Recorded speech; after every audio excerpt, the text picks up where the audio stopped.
Banshees of Inisherin was directed by Martin McDonagh. It stars Colin Farrell and Gleeson, and it tells the story of two friends on this fucking small island who don't suddenly want to talk to one another. At least in this case, Colm Doherty, played by Gleeson, does not want to talk to his friend Patrick.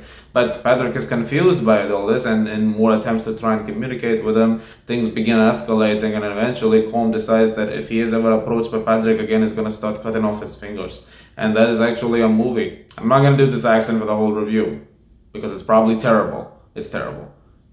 It's terrible. I like all of Martin McDonagh's movies. There's never a chance where I've had a chance, seen a movie and been like, that didn't really work for me. I think he's a very talented director, and so naturally when I'm going into a new movie directed by him, there is some hype and there is definitely some anticipation behind that. However, I was also anticipating it because this is, I believe, Colin Farrell and Brendan Gleeson's first film together since In Bruges. And that's exciting because I think In Bruges is a fantastic film. And so the two of them coming together again was very, very exciting to think about. And I can tell you, they're both fantastic in the film. They both have such amazing talent, and the acting on display over here is some of the best that they've done in probably years. They're so good in this movie, and the tension and the sort of conflict that continues to build between them as the film progresses is nothing short of really remarkably done, which is interesting because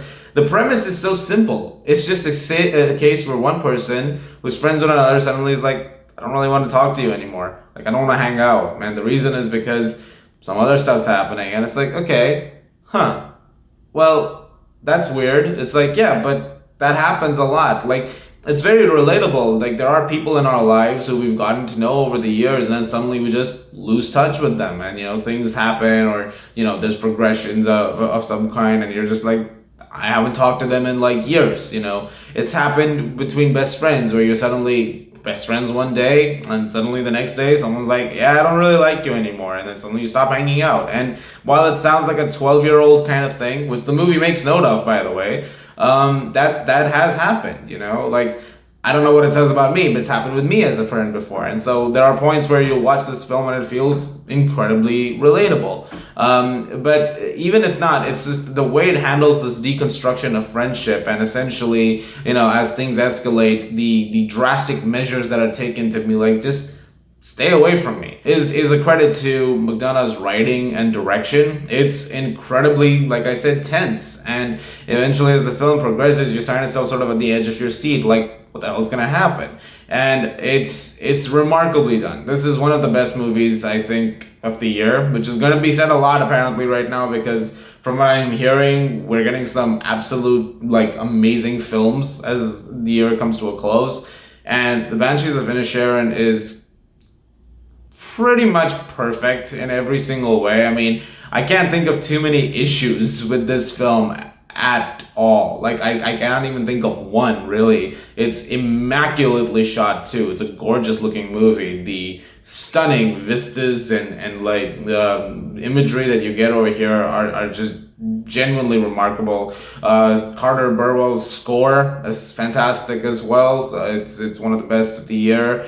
The film also handles dark comedy really, really well. There's moments where you'll definitely have those sort of tension moments, and then suddenly they kind of undercut it with a joke or something like that. Classic McDonagh. And they're handled perfectly. They don't try to ever shoehorn in a joke just to be because we do this from time to time.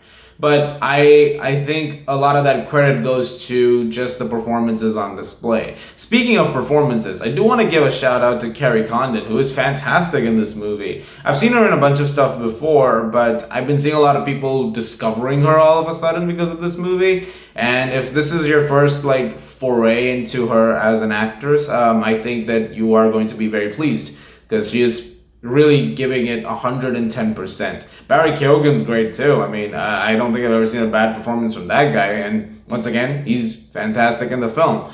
Really, this film does everything that you needed to and more. I mean, I don't know what the expectations are. Try going in knowing as little as possible, and hopefully you're able to enjoy the movie, and I certainly did. I think this is a fantastic little film. It's an hour and 54 minutes long. It's a very quiet and meditative story about like existential crises and a bunch of other themes and discussions, which I can't really go into because of spoilers, but it's a film that is definitely worth experiencing. I should also mention that I went to see it, and I know this is like a rarity these days for smaller films, but to see a packed theater for this was really, really cool.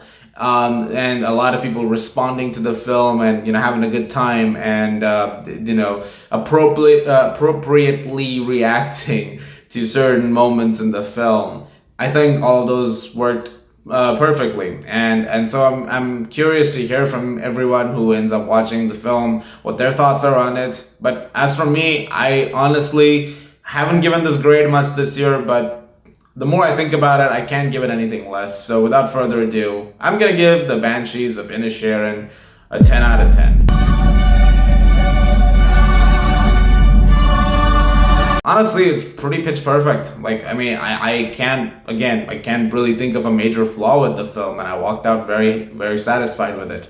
I was thinking about it for a long time, in fact. I saw it yesterday, and I wanted to have my thoughts clear for when I would finally end up reviewing it and what I would end up saying about it. And I'm hoping that I got that through in the video. Guys, thank you very much for watching. Look forward to more reviews very soon. I'm thinking of doing something a little special tomorrow because it's Halloween. So there is something I have in mind which I've been holding off on. So hopefully I'm able to get it out there. You guys are the best as always. And if you do like this, please do subscribe if you haven't yet. And I'll see you guys at the movies.